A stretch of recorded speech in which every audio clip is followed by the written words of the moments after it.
ఈ మాట నమ్మదగినటువంటిది. ప్రియులారా, మీరు గమనించాలి, ఈ లోకములో ఏ హాస్పిటల్ బాగు చేయదు అలాంటి దుర్నీతి పరులని, దుర్మార్గులని.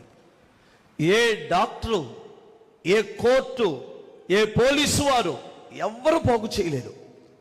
దేవుడు ఏమంటాడంటే, నీ శాపం పోతే నీ పిల్లలకి శాపం పోయినట్లే, నీ శాపం పోతే నీ తర్వాత వచ్చే సంతతికి నీ శాపం పోయినట్లే. కనుక నీవు గాని నా దగ్గరకు వచ్చి ప్రభువా నేను పాపినని చెబితే యేసు రక్తము ప్రతి పాపము నుండి కడుగునన్నాడు. అదే మందు. మీకు తెలిసినటువంటి వారు ఎవరైనా వినండి జాగ్రత్తగా.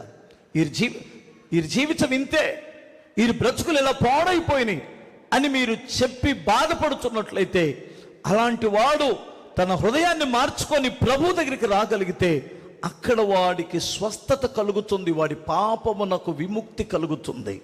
అదే ఏరే మతాల దగ్గరికి వెళ్ళి